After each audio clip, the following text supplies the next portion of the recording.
Perkenalkan, nama saya Angelina Patricia Manarisi, mahasiswa dari Fakultas Hukum Universitas Pembangunan Indonesia. Baiklah, pada saat ini saya akan mempresentasikan teori produksi dari mata kuliah ekonomi. Kita mulai dengan pengertian teori produksi. Teori produksi merupakan teori pemilihan atas berbagai alternatif, terutama menyangkut keputusan yang diambil oleh seorang produsen dalam menentukan pilihan atas alternatif-alternatif yang ada. Produsen berusaha dalam memaksimalkan produksi yang dapat dicapainya dengan suatu kendala biaya tertentu agar dapat dihasilkan keuntungan yang maksimal. Produksi juga merupakan suatu kegiatan yang dikerjakan untuk menambah nilai guna suatu benda atau menciptakan benda baru sehingga lebih bermanfaat dalam memenuhi kebutuhan. Kegiatan menambah daya guna suatu benda tanpa mengubah bentuknya dinamakan produksi jasa. Sedangkan kegiatan menambah daya guna suatu benda dengan mengubah sifat dan bentuknya dinamakan produksi barang. Dalam melakukan kegiatan produksi, maka harus mempunyai landasan teknis yang di dalam teori ekonomi disebut fungsi produksi. Kemudian kita masuk dalam fungsi produksi. Fungsi produksi atau dalam bahasa Inggrisnya production function adalah fungsi matematika yang menghubungkan kuantitas output dengan input yang digunakan dalam proses produksi.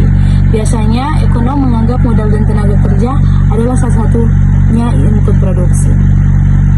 Fungsi tersebut mewakili batas output yang dapat diproduksi oleh produsen dari setiap kombinasi input yang memungkinkan. Fungsi ini berguna untuk menentukan beberapa banyak output yang harus mereka hasilkan, mengingat harga suatu produk, dan untuk mencapai output itu kombinasi input apa yang harus mereka gunakan. Selanjutnya, para ekonom membedakan jangka pendek dan jangka panjang. Dalam jangka pendek, satu faktor produksi dianggap tetap, biasanya modal. Sementara itu, dalam jangka panjang, semua faktor produksi adalah variabel. Kemudian kita masuk ke tahap-tahap produksi. Secara umum, tahapan produksi dapat dibagi menjadi 4 tahap. Tahapan tersebut adalah yang pertama adalah perencanaan atau planning. Tahap perencanaan merupakan tahapan dalam menentukan produk apa yang akan dibuat, berapa jumlah bahan yang dibutuhkan, berapa biaya yang dikeluarkan, dan berapa jumlah tenaga kerja yang diperlukan. Dalam tahap perencanaan ini juga dilakukan perencanaan terhadap bentuk barang. Untuk menghasilkan suatu perencanaan yang baik, dibutuhkan informasi dan pengetahuan mengenai jenis barang yang akan diproduksi, kebutuhannya, serta kemampuan organisasi atau perusahaan dalam menjalankan kegiatan produksi. Kemudian yang kedua, penentuan alur atau routing. Alur dari sebuah tahapan produksi yang dimulai dari pengelolaan awal bahan baku, pembentukan, pemolesan, penyelesaian, penjagaan, dan pengawasan mutu, hingga pendistribusian barang hasil produk menjadi fokus pada tahap ini. Penetapan waktu produksi harus dilakukan setelah alur dibuat. Jadwal akan mempertimbangkan jam kerja dan lama dari setiap alur produksi.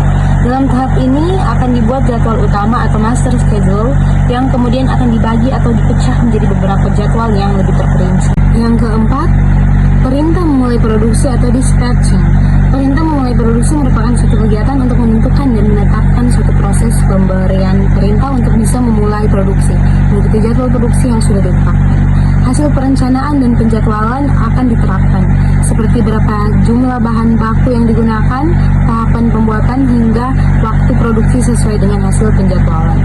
Tahapan produksi memiliki tujuan tertentu, diantaranya adalah sebagai berikut: membuat dan menghasilkan barang atau jasa, sarana menjaga kelangsungan hidup suatu organisasi atau perusahaan, menambah nilai produk atau value produk dari barang produksi, mendapatkan keuntungan atau laba sehingga tercapai tingkat kemakmuran yang diinginkan, kemudian untuk memenuhi permintaan pasar secara domestik atau internasional. Setiap kegiatan produksi hendaknya ditunjukkan untuk meningkatkan manfaat dari suatu materi. Produksi harus memerhatikan tata cara dan prosedur